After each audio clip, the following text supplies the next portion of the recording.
Hey, I've been watching quite a few videos just reacting to not really a revelation, but kind of confirmation on J.K. Rowling's views on trans people, which is to say it's transphobic. I think I mentioned already on our earlier video, she was using like sort of the bathroom argument, which to me, while might be a valid concern for people. I find when pundits are using it, they're using it as a way to, as a hot button issue to try and, say like, basically equating the worst bits of humanity are going to be all on this particular group. Like, would just be like saying like all men are serial killers. Would be kind of the same nonsensical thing of saying that trans people are going to suddenly, be assailants in bathrooms. It's like it's the same. It's equivalent. It's equivalent arguments there.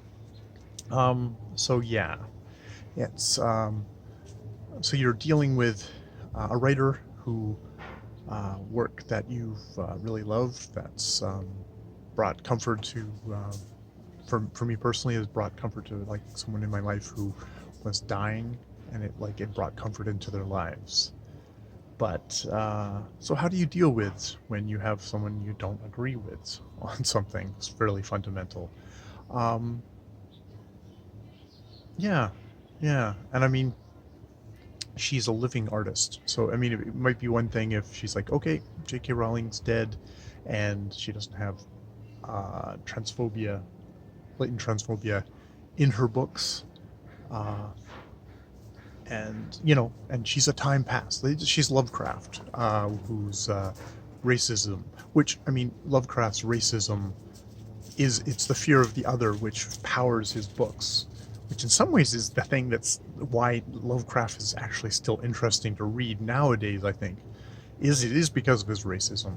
And it's not that we should be embracing his racism. It's more like, wow, here's a great example of racism. Here's a great example of racism brought to life by an artist. Uh, however good of a writer you think Lovecraft is, obviously he's hung around whatever thing, and it's like I don't have any worries that I'm supporting. I think whenever I discuss Lovecraft, I'm doing it in the context of, wow, here was somebody who was irrationally racist, and here it is in his works. Like I'm doing it that way. I'm not doing it from, hey, awesome, great stuff, Lovecraft. I mean, in some ways it is great stuff because he's taken something super ugly and super terrible about himself and turned it into stories that resonate. And it's kind of also just sort of examining as a white person, well, why does this resonate with me? That's a good self-examination tool. So I think there's something worth there. Someone like J.K. Rowling, I mean, my financial support of her probably ended with probably the final movie. Yeah, because I watched not when I mean the final movie, I mean the final movie. I don't think I even saw Fantastic Beasts and Where to Find Them. Or maybe I did. Maybe I saw the Fantastic Beasts and Where to Find Them in the movie theater and went, "Oh, okay. She's not a screenwriter. I'm done. Actually, I'll maybe watch these when they come free on TV, but that's about it." And indeed, boy, I finally did many years later get around to Crimes of Grindelwald. And good decision there. Good decision there. But that wasn't a moral decision. That was an artistic decision. I just thought, nope. Somebody's gone from creating kind of Harry Potter kind of a universe world, those stories with Harry Potter to I need this is my next cash cow, or at least that's what it feels like to me. I mean, it could also just be someone who the novelist has decided the money's in movies or wants to try movies and isn't really particularly suited to it. But yeah, I mean, so I guess it's one of these things of I think people always go to it as like, I want as a reader, I'm interested in people's ideas. I'm interested in delving into sometimes like not pretty stuff that's disturbing to me personally, that I won't agree with, that I might, really want to argue against. Um, and just that just because you read somebody doesn't mean you support their beliefs, though you could. This is where we get into the whole thing of but you're giving them money for their books, therefore you're supporting them that way.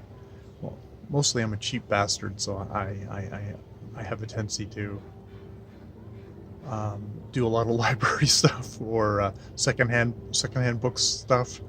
But J.K. Rowling, I bought all those books as they came out, so I very much supported her there. I went and saw movies that she obviously had very much hand in the movie theater, so supported her there. I don't have much of a moral quandary of like, oh well, like go see the next movie. It's like, no, I won't go see the next movie, but it's got much less to do with her transphobia than it does to do with the fact that she hasn't been making very good art lately. But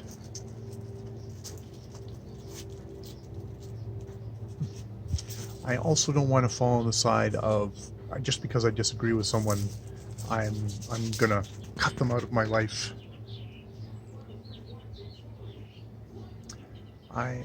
There's you see, I like wrestling with things. I that itchy feeling of disagreement can be a really good thing. If it's engaging, if it's done well, if it's still imaginative story.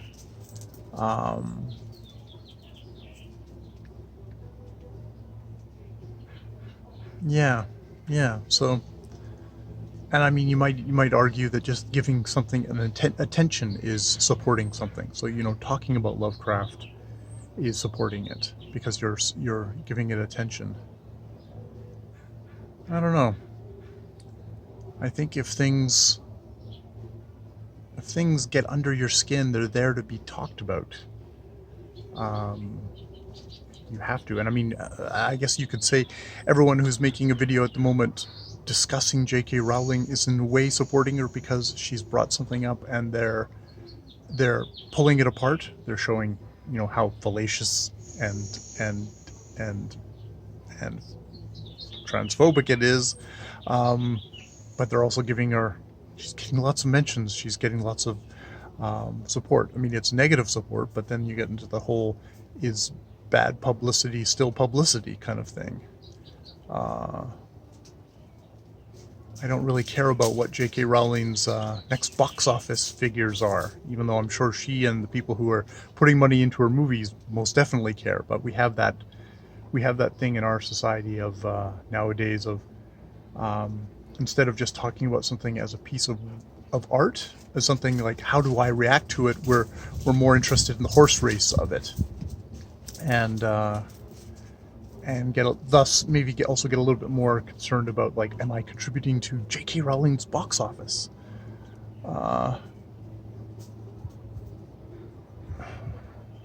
Yeah, so this is a rambly video, and obviously I think everyone's going to make their own decision. I think in the end of the day, everyone makes their own decision on whether they're going to support, whether they're going to give their attention to. This isn't her transphobia. Well, I find it sad and kind of pathetic in a way. I